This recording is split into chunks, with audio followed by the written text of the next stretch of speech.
हम सभी जानते हैं कि आज के टाइम में हमारा समाज, हमारी सोसाइटी हमारी क्रिएटिविटी को दबाने का काम करती है।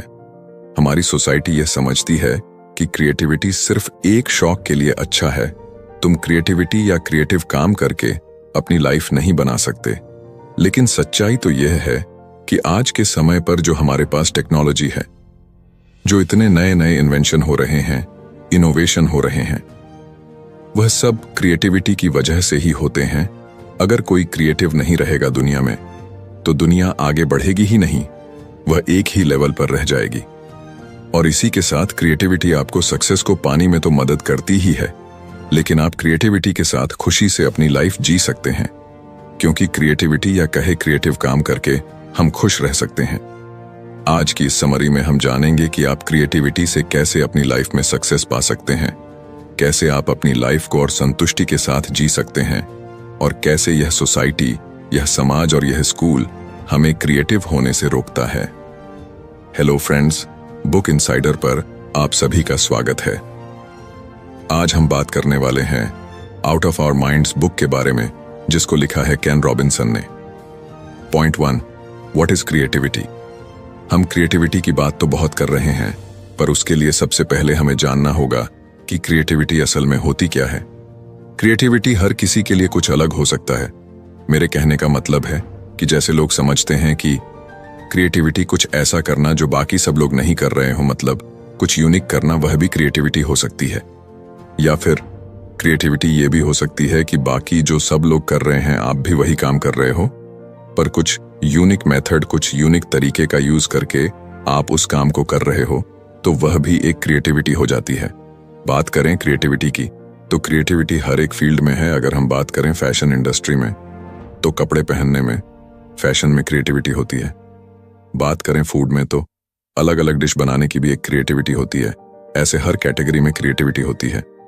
अगर मैं एक सिंपल लाइन में आपको समझाऊं, तो क्रिएटिविटी का मतलब वह हो जाता है कि आप जो कुछ भी कर रहे हो, कुछ भी काम, चाहे वह सब लोग कर रहे हैं वह काम हो, या कुछ नया काम हो, कोई भी काम हो, उसमें कुछ यूनिक मेथड या कुछ अलग तरीके से उसको करना, वही एक क्रिएटिविटी बन जाती है।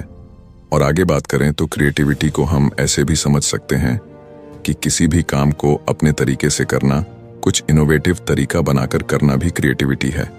और मैं आपको एक बार फिर से बताना चाहता हूं कि अभी जो हमारी दुनिया में जितने भी इन्वेंशन हो रहे हैं या जितने भी टेक्नोलॉजिकल एडवांसमेंट हो रहे हैं, यह सभी क्रिएटिविटी का ही नतीजा है। क्योंकि मान लीजिए कि अगर क्रिएटिविटी लोगों के अंदर नहीं होती, तो वह किसी चीज को यूनिक तरीके से नहीं करते, और जब वह किसी चीज को यूनिक तरीके से नहीं करते, तो कुछ नई तरीके की नई टेक्नोलॉजी का पता ही नहीं चलता। अगर मैं आपको कहूं कि जब किसी ने हजारों साल पहले सोचा होगा कि मैं किसी एक दूर बैठे आदमी से बात कर सकता हूं, तो धीरे धीरे उसके नए नए तरीके निकाले, फिर टेक्नोलॉजी में एडवांसमेंट हुए, और वह टेक्नोलॉजी काफी टाइम से है। वैसे ही अगर हम आज की बात करें, तो आज से 4-5 साल पहले एआई इतना ज्यादा पॉपुलर नहीं था।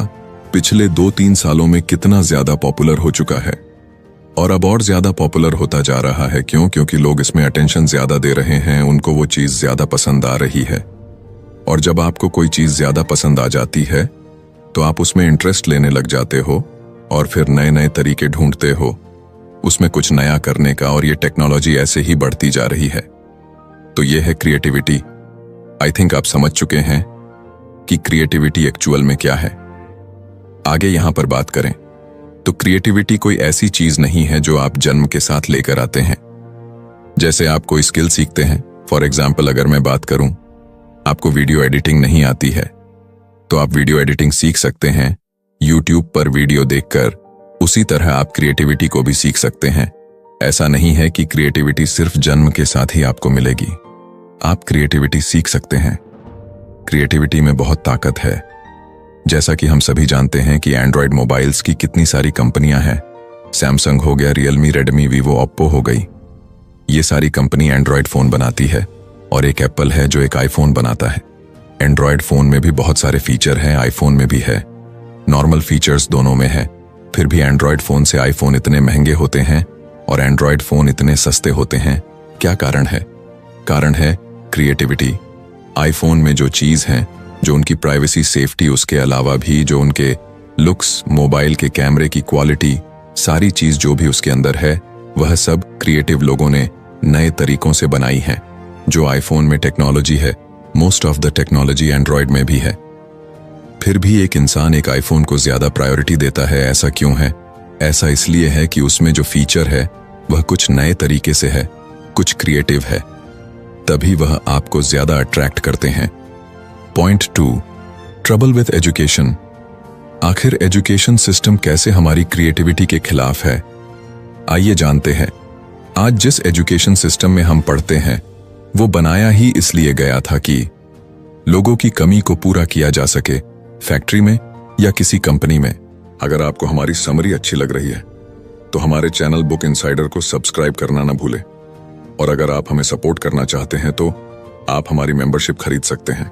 मतलब एजुकेशन सिस्टम को बनाने का मकसद ही था कि एक मैन पावर को इकट्ठा किया जा सके, या कहे लेबर को इकट्ठा किया जा सके, ताकि वह किसी पर्टिकुलर बिजनेस को भी ग्रो करें और उसके साथ साथ देश की इकोनॉमी को भी बढ़ाएं। एजुकेशन सिस्टम की दूसरी सबसे बेकार बात है इंटेलिजेंस को चेक करने का तरीका। किसी भी स्टूडेंट की इंटेलिजेंस चेक करने के लिए उसकी क्लास की परफॉर्मेंस और स्कूल या कॉलेज के ग्रेड और नंबर को देखा जाता है। जरूरी नहीं है कि अगर आपके मार्क्स अच्छे हैं तो आप इंटेलिजेंट ही होंगे, और यह भी जरूरी नहीं है कि अगर आपकी मार्क्स अच्छे नहीं है तो आप इंटेलिजेंट नहीं हो सकते। इंटेलिजेंट होना या ना होना मार्क्स के ऊपर डिपेंड ही नहीं करता है। इसमें क्रिएटिविटी का भी बहुत बड़ा रोल होता है। अगर मैं आपको एक एग्जाम्पल से समझाऊं तो अल्बर्ट आइंस्टीन जो इतने बड़े फिजिसिस्ट थे, उन्होंने थ्योरी ऑफ रिलेटिविटी की खोज करी। वह भी हिस्ट्री के एग्जाम में कई बार फेल हुए हैं। उन्होंने यहां तक कि स्कूल भी छोड़ दिया था। तो क्या आप कहोगे कि वह इंटेलिजेंट नहीं थे? तो कहने का मतलब यह है कि आप किसी की भी इंटेलिजेंस को उसके नंबर से नहीं माप सकते, क्योंकि जो स्कूल में आपको पढ़ाया जाता है, सिखाया जाता है, और उसी का आपका फिर एग्जाम लिया जाता है। यानी कि वह तो सिर्फ आपकी मेमोरी का टेस्ट कर रहे हैं। यानी कि आप चीजों को कितने लंबे टाइम तक याद रख सकते हैं, सिर्फ इस चीज का टेस्ट हुआ। उससे आप इंटेलिजेंस को कैसे मेजर करेंगे? और अगर हम बात करें तो यह जो एजुकेशन सिस्टम बनाया गया था, तो शुरुआत में क्या हुआ था कि ज्यादा लोग इसमें एडमिशन नहीं लेते थे, तो कंपनी वालों ने भी एक रूल कंपलसरी कर दिया था कि जिनके पास डिग्री रहेगी उनको आसानी से जॉब मिल जाएगी। फिर इस एजुकेशन सिस्टम में और धीरे धीरे लोग बढ़ते हैं इस उम्मीद से कि इससे हमारी गरीबी दूर होती जाएगी। और समय के साथ साथ आज इतनी ज्यादा डिग्रियां वाले लोग हैं, फिर भी कोई जॉब नहीं है। लोगों ने सिर्फ एजुकेशन सिस्टम को ही ये समझ लिया है कि यही वह चीज है जो मेरी लाइफ को बनाएगी, जो कि बिल्कुल सही नहीं है। आपकी लाइफ तो आपको बनानी पड़ेगी। आप किसी एजुकेशन सिस्टम पर, किसी बिजनेस पर या किसी इंसान पर डिपेंड नहीं रह सकते। आपकी लाइफ के लिए आपको मेहनत करनी पड़ेगी। आज के टाइम पर हर किसी के पास कॉलेज की डिग्रियां होती है, लेकिन बढ़ती भीड़ में अच्छे लोगों को ढूंढने के लिए इन कंपनी वालों ने भी एक सिस्टम बनाया है। इसमें सिर्फ उन्हीं बच्चों को लेते हैं जो बड़े कॉलेज से आए हुए हैं या किसी नामी कॉलेज से आए हुए हैं। यानी आज के टाइम पर एजुकेशन में इतना कुछ बदल चुका है कि लोगों को कितना आता है ये फर्क तो बाद में पड़ेगा। पहले फर्क पड़ता है कि आप कहाँ पढ़ते हैं। अगर आप एक अच्छे कॉलेज से नहीं आते हैं तो इसका मतलब आपको एक अच्छी जॉब नहीं मिल सकती। ये आपको समझना पड़ेगा कि आज के समय पर एजुकेशन इतना बड़ा बिजनेस बन चुका है। शिक्षा के नाम पर नहीं, सिर्फ कॉलेज और यूनिवर्सिटी के नाम पर आपको जॉब मिलती है। और आज के समय पर ये जो स्थिति है, इसमें यूनिवर्सिटी और कॉलेज मैटर करते हैं। आने वाले और 8 से 10 सालों में जब हर स्टूडेंट बड़े बड़े कॉलेज से निकलने लगेगा, फिर उनके ऊपर एक बैरियर सेट कर दिया जाएगा। अगर मैं आपको एग्जाम्पल से समझाऊंगा तो बिल्कुल ये ऐसा है, एक छन्नी की तरह है। मतलब जहां पर बहुत सारे बच्चे हैं और जो अच्छा माल है, अच्छे बच्चे हैं, वह छन जाते हैं।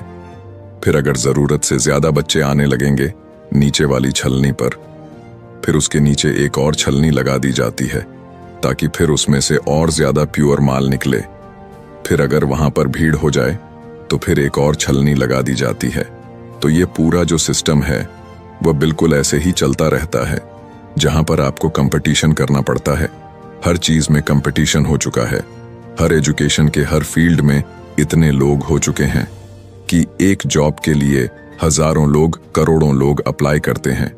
अगर एजुकेशन को सबसे बेस्ट बनाना है तो सबसे पहले यह कुछ चीजें हैं जिनमें सुधार लाना पड़ेगा। सबसे पहली चीज, एजुकेशन का मतलब सिर्फ जॉब पाना नहीं होना चाहिए। जब तक एजुकेशन का पर्पज या मतलब लोगों के लिए जॉब पाना रहेगा, तब तक लोग सिर्फ जॉब पाने के लिए पढ़ेंगे, ना कि अपनी लाइफ को इम्प्रूव करने के लिए। दूसरा रीजन, अगर किसी भी बच्चे की इंटेलिजेंस आपको चेक करनी है कि बच्चा इंटेलिजेंट है या नहीं है, या वह कैसे सोचता है, ये सारी चीज मार्क्स के हिसाब से पता नहीं किया जा सकता। इसको भी चेंज करना पड़ेगा। और सबसे बड़ा चेंज जो मुझे लगता है कि पूरे एजुकेशन सिस्टम को जरूरत है नए एनवायरनमेंट की। हमारे एजुकेशन सिस्टम का एनवायरनमेंट चाहिए। आप कॉलेज की बात करें या स्कूल की बात करें या किसी कोचिंग इंस्टीट्यूट की बात करें, आप किसी भी जगह की बात कर लीजिए, सिर्फ और सिर्फ यही बात होती रहती है कि मेरे इतने कम नंबर आए हैं, इसके इतने नंबर आए हैं। सिर्फ और सिर्फ मार्क्स मैटर करते हैं। कोई एजुकेशन का असली पर्पज पर बात ही नहीं करता। कोई एजुकेशन के बारे में सोचता ही नहीं है। सिर्फ और सिर्फ नंबर चाहिए। और यह जो नंबर वाला एनवायरनमेंट है, जब तक ये ठीक नहीं होगा तब तक आई थिंक कुछ नहीं हो सकता। Point 3, the roots of creativity. Ken Robinson बताते हैं कि हर कोई नेचुरल क्रिएटिव क्षमताओं के साथ पैदा होता है, लेकिन इन क्षमताओं को हमारे एनवायरनमेंट और एक्सपीरियंसेस द्वारा पोषित या दबाया जा सकता है। कल्पना करें कि जब आप छोटे बच्चे थे, आपको चित्र बनाना, कहानियां बनाना, ब्लॉक से चीजें बनाना या सुपर हीरो बनने का नाटक करना पसंद था। इससे पता चलता है कि सभी बच्चे स्वाभाविक रूप से क्रिएटिव होते हैं। वे दुनिया को नए तरीकों से देखते हैं और इस बात की चिंता किए बिना कि वे सही हैं या गलत, अनोखे विचार लेकर आते हैं। जैसे जैसे बच्चे बड़े होते हैं, वे अक्सर अपनी क्रिएटिविटी खो देते हैं। ऐसा क्यों होता है? ऐसा इसलिए होता है क्योंकि हमें कैसे पढ़ाया जाता है और समाज हमसे क्या उम्मीद करता है। स्कूल में आपको सख्त नियमों का पालन करने, तथ्यों को याद रखने और परीक्षा पास करने के लिए कहा जा सकता है। कल्पना के लिए कम समय होता है और सही उत्तर पाने पर ज्यादा ध्यान दिया जाता है।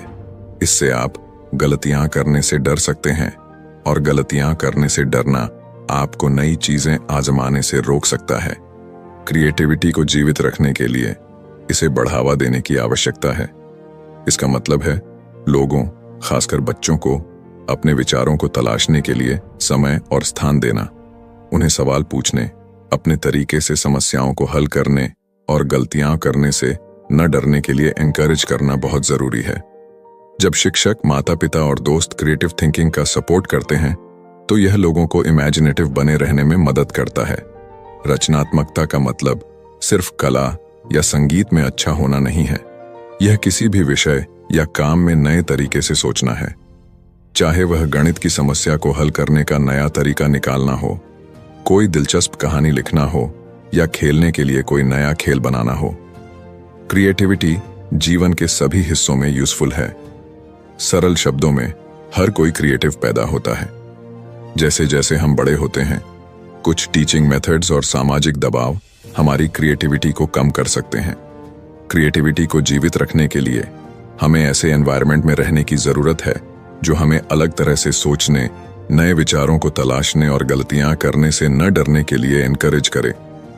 रचनात्मकता सभी क्षेत्रों में वैल्यूएबल है, न कि केवल कला में, और यह हमें समस्याओं को सुलझाने तथा विश्व को एक बेहतर स्थान बनाने में मदद करती है। Point 4, the role of art. Ken का मानना है कि रचनात्मकता विकसित करने के लिए कलाएं जरूरी हैं। वह बताते हैं कि कलाएं लोगों को क्रिएटिवली सोचना और खुद को ऐसे तरीके से एक्सप्रेस करना सीखने में मदद करती हैं जो शायद दूसरे तरीके नहीं कर पाते। कलाएं क्या हैं? कलाओं में ड्राइंग, पेंटिंग, संगीत, नृत्य, थिएटर और लेखन जैसी एक्टिविटीज शामिल हैं।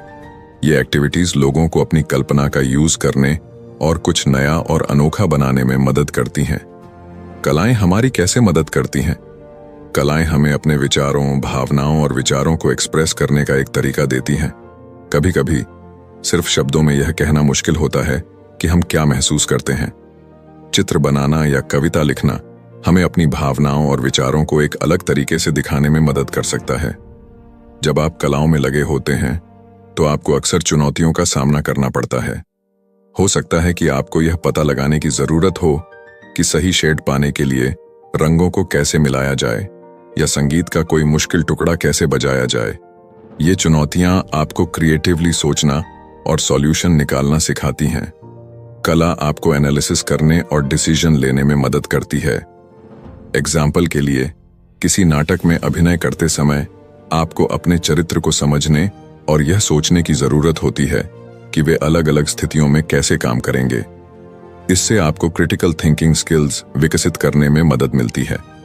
कई आर्ट एक्टिविटीज में दूसरों के साथ काम करना शामिल होता है, चाहे वह किसी बैंड में परफॉर्म करना हो, किसी नाटक में अभिनय करना हो। कला आपको सिखाती है कि टीम के हिस्से के रूप में कैसे काम करना है और डिफरेंट व्यू पॉइंट्स की सराहना कैसे करनी है। कला से आप जो स्किल सीखते हैं वे रोज की जिंदगी में यूजफुल होती हैं। क्रिएटिवली सोचने में सक्षम होने से आपको न केवल आर्ट क्लास में बल्कि सभी विषयों में नए विचारों के साथ आने में मदद मिलती है। Problem solving and critical thinking skills गणित और विज्ञान जैसे विषयों के लिए भी महत्वपूर्ण हैं। सहयोग और खुद को क्लियरली एक्सप्रेस करना ऐसे स्किल हैं जिनका यूज आप अपने पूरे जीवन में स्कूल, काम और पर्सनल रिलेशनशिप्स में करेंगे। रॉबिन्सन का तर्क है कि स्कूलों को कला को सिलेबस का एक बड़ा हिस्सा बनाना चाहिए। अक्सर जब स्कूलों में बजट की समस्या होती है तो आर्ट प्रोग्राम्स में सबसे पहले कटौती की जाती है, लेकिन यह एक गलती है। कला के बिना छात्र इंपॉर्टेंट क्रिएटिव स्किल्स विकसित करने के अवसरों से चूक जाते हैं। कला को गणित और विज्ञान जितना ही महत्वपूर्ण माना जाना चाहिए, क्योंकि वे छात्रों को यूनिक एंड वैल्यूएबल तरीकों से बढ़ने में मदद करते हैं। सरल शब्दों में, कलाएं क्रिएटिविटी विकसित करने में महत्वपूर्ण भूमिका निभाती हैं। वे हमें अपने विचारों और भावनाओं को एक्सप्रेस करने, समस्याओं को हल करने, क्रिटिकली सोचने और दूसरों के साथ काम करने में मदद करती हैं। कला में भाग लेने से हमें जो स्किल प्राप्त होते हैं वे जीवन के सभी क्षेत्रों में यूजफुल होते हैं। छात्रों को इन आवश्यक स्किल्स को विकसित करने में मदद करने के लिए स्कूलों को सिलेबस में कला को प्रमुख स्थान देना चाहिए। Point 5, creative intelligence. Creative intelligence क्या है? क्रिएटिव इंटेलिजेंस नए और इमेजिनेटिव तरीकों से सोचने की क्षमता है। यह दूसरे तरीकों की इंटेलिजेंस से अलग है, जैसे गणित में अच्छा होना या फैक्ट्स को याद रखना। यह उन चीजों के बीच रिलेशन देखने में सक्षम होने के बारे में है जिन्हें दूसरे शायद न देख पाए, और उन संबंधों का यूज करके कुछ नया और वैल्यूएबल बनाए। क्रिएटिव इंटेलिजेंस कैसे काम करता है? क्रिएटिव इंटेलिजेंस वाले लोग देख सकते हैं कि अलग अलग विचार और चीजें एक दूसरे से कैसे संबंधित हैं। एग्जाम्पल के लिए, वे देख सकते हैं कि विज्ञान के कॉन्सेप्ट का यूज कला के किसी टुकड़े में कैसे किया जा सकता है, या इतिहास की कोई कहानी आधुनिक आविष्कार को कैसे प्रेरित कर सकती है। क्रिएटिव लोग अक्सर बहुत सारे प्रश्न पूछते हैं। वे दुनिया के बारे में उत्सुक होते हैं और समझना चाहते हैं कि चीजें कैसे काम करती हैं। यह जिज्ञासा उन्हें नए विचार लाने में मदद करती है। क्रिएटिव इंटेलिजेंस में दूसरों से अलग सोचना शामिल है। इसका मतलब है कि सिर्फ काम करने के सामान्य तरीके का पालन करना नहीं, बल्कि नए तरीके खोजने की कोशिश करना। एग्जाम्पल के लिए, गणित की प्रॉब्लम को हमेशा की तरह हल करने के बजाय वे कोई नया तरीका खोज सकते हैं जो आसान या तेज हो। क्रिएटिव इंटेलिजेंस विकसित करने के लिए आपको शिक्षकों, माता-पिता और दोस्तों से प्रोत्साहन की जरूरत होती है। जब लोग आपके क्रिएटिव विचारों और प्रयासों का सपोर्ट करते हैं तो इससे आपको अपनी क्रिएटिविटी में ज्यादा आत्मविश्वास बनने में मदद मिलती है। किसी भी स्किल की तरह क्रिएटिव इंटेलिजेंस अभ्यास से बेहतर होती है। ऐसी एक्टिविटीज करना जिनमें क्रिएटिव थिंकिंग की आवश्यकता होती है, जैसे कि ड्राइंग, राइटिंग या संगीत बजाना, आपको ज्यादा क्रिएटिव बनने में मदद कर सकता है। नई चीजें आजमाना और रुचि के वेरियस एरियाज की खोज करना आपकी क्रिएटिव इंटेलिजेंस को बढ़ा सकता है। यह कोई नया शौक सीखना, अलग अलग विषयों के बारे में पढ़ना या चीजों को करने के नए तरीकों के साथ प्रयोग करना हो सकता है। समस्याओं को हल करने के लिए क्रिएटिव इंटेलिजेंस महत्वपूर्ण है। जब किसी चुनौती का सामना करना पड़ता है तो क्रिएटिव विचारक ऐसे अनोखे समाधान निकाल सकते हैं जिन पर दूसरे विचार नहीं कर सकते। क्रिएटिव इंटेलिजेंस से इनोवेशन होता है। इसका मतलब है नए प्रोडक्ट, विचार या तरीके बनाना जो हमारे जीवन को बेहतर बना सकें। कई आविष्कार और उन्नति लोगों द्वारा अपनी क्रिएटिव इंटेलिजेंस का यूज करके की जाती है। एक ऐसी दुनिया में जो हमेशा बदलती रहती है, क्रिएटिव इंटेलिजेंस लोगों को अनुकूलन करने में मदद करती है। जब नई समस्याएं या परिस्थितियां आती हैं, तो क्रिएटिव थिंकर उनसे निपटने के लिए नए तरीके खोज सकते हैं और उन्हें समायोजित कर सकते हैं। सरल शब्दों में, क्रिएटिव इंटेलिजेंस नए और इमेजिनेटिव तरीकों से सोचने की क्षमता है। इसमें कनेक्शन देखना, सवाल पूछना और अलग तरीके से सोचना शामिल है। क्रिएटिव इंटेलिजेंस विकसित करने के लिए प्रोत्साहन, अभ्यास और इन्वेस्टिगेशन की आवश्यकता होती है। समस्याओं को हल करने, नवाचार करने और बदलाव के अनुकूल होने के लिए इस प्रकार की इंटेलिजेंस जरूरी है। क्रिएटिव इंटेलिजेंस को पोषित करके हम बेहतर समाधान निकाल सकते हैं और दुनिया को अधिक दिलचस्प और कुशल जगह बना सकते हैं। तो फ्रेंड्स, ये थी हमारी आज की बुक समरी। आपको कैसी लगी कमेंट करके जरूर बताएं और धन्यवाद आपका समरी एंड तक सुनने के लिए।